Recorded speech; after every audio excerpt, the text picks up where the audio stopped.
बिस्मिल्लाहिर्रहमानिर्रहीम। मुफ्ती राशिद रिजवी साहब से हम रजू का मुतालबा करते रहेंगे और मुतालबा कर रहे हैं कि आपने ये जो सहूलतकारी करते हुए तस्वीया की इबारत बाग़ फ़दक के हवाले से आपने जो यहाँ ख़ताए मासियत का कौल किया है, इस पर आप पर तौबा और रजू लाजिम है, इसलिए कि आपने बहतान बांधा है हुज़ूर ताजदार गोर्रा फ़ातिह कादियाँ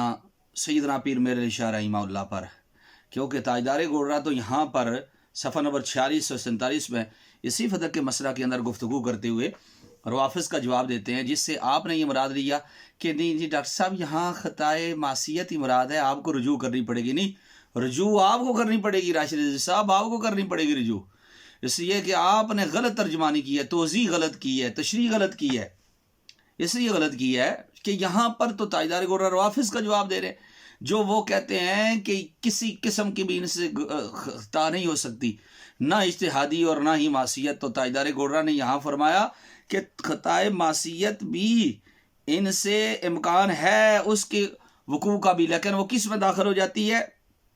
फरमाया कि वो अफ़ व तत्हीर इलाही में दाखिल हो जाएगी। अब यहाँ पर तो आपने ये तो नहीं फरमाया कि बाग़ फ़दक के मसला में जब सईदा ज़हरा पाक आई थी वहाँ उनसे ख़ताए मासियत हो रही थी। अगर ये कहें तो ये फिर तो ताजदार गोर्रा की फ़क़ाहत के ऊपर एतराज़ होगा, इस वजह से कि ताजदार गोर्रा जैसा फ़क़ी,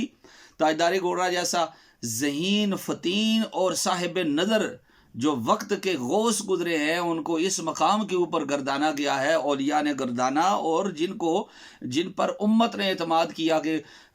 मिर्ज़े दज्जाल के सामने मनादरे के लिए आप तशरीफ़ लाएं,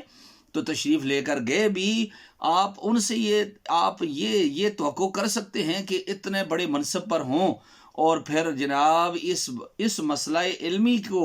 आप ख़ताए इज्तिहादी के बजाय ख़ताए मासियत आप कह दें, जबकि दो बिलमुकाबल जो एक ही मसला के अंदर आमने सामने है, दोनों उम्मत के अजिल्ला, दोनों उम्मत के सरदार, दोनों हुजूर के महबूब, दोनों मुज्तहिद, जनाब सैयदना सिद्दीक़ अकबर, जनाब मखदूम कायनात, जनाब सैयदा ज़हरा पाक, ये हैं दोनों सामने आमने। तो अब इनका जो जिस मसला के अंदर गुफ्तगू हो रही है, वो मसला क्या था? आप उस मसला को समझते क्या है? वो मसला सिर्फ इल्मी मसला था, इल्मी मसला था। उस इल्मी मसला के अंदर जो इज्तिहाद आप फरमा रही थी, तो इसमें मासियत का शायबा भी नहीं आता ना, ताल्लुक तो दूर दूर तक नहीं है, शायबा भी नहीं आता, गुमान भी नहीं आना चाहिए मासियत का। अगर इल्म से कोई ज़र्रा भर भी ताल्लुक हो,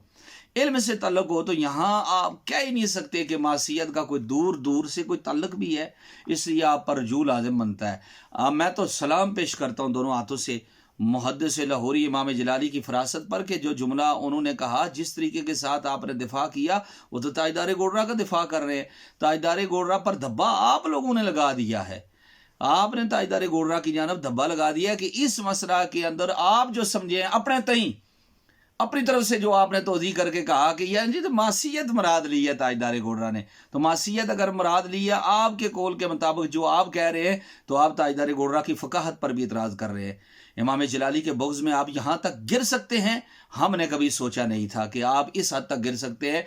आप क़यामत की सुबह तक अगर आप जनाबे वाला जोहड़ के अंदर, छप्पड़ के अंदर मुंह डालकर आप जो है ना तलाश करते रहे, मछलियाँ तलाश, आपको कुछ भी नहीं मिलेगा, दलील आपको नहीं मिलेगी। इसलिए जो साबका वीडियोस जो आपने डाली हैं, उनके अंदर भी दलाइल वो दे रहे हैं जो हमारे दलाइल हैं,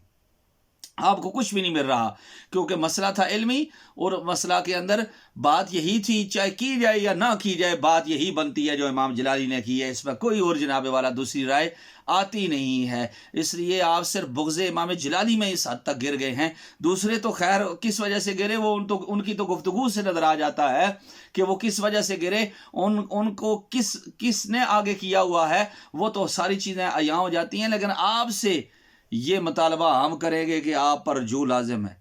तौबा और रजू लाजिम है, इसलिए कि आपने ना सिर्फ यहाँ पर दीनी मसला की तशरीह गलत की है, बल्कि आपने इतनी बड़ी हस्ती हुजूर ताजदार गोर्रा पीर मेरे इशारा इमाउल्लाह पर भी धब्बा लगाने की कोशिश की है। तस्फिया की इबारत की रोशनी में आप पर तौबा भी लाजम है, रजू भी लाजम है, जो आपने ख़ताए इज्तिहादी को ख़ताए मासियत कह दिया है। आप इंशाअल्लाह ताला جب تک اس کے اوپر رجوع نہیں کرتے اس وقت تک ہم آپ سے مطالبہ کریں گے، اس لیے کہ اہل سنت و جماعت کا عقیدہ اظہر من الشمس ہے اور 14ویں کے چاند سے زیادہ روشن ہے۔ اس کے اوپر الحمدللہ خطائے اجتہادی کے اوپر جو کلام ڈاکٹر صاحب نے فرمایا ہے، امام جلالی نے فرمایا ہے، اس کلام میں کوئی کسی قسم کا گرد و غبار نہیں ہے، کوئی قسم کی گستاخی نہیں ہے۔ ہاں جو آپ کہہ رہے ہیں اس کے اوپر گستاخی کا شائبہ بڑھ رہا ہے، اس لیے آپ لوگوں پر رجوع لازم ہے اور آپ پر توبہ لازم ہے جنہوں نے اس خطۂ اجتہادی کو خطۂ معصیت کہا ہے۔ السلام۔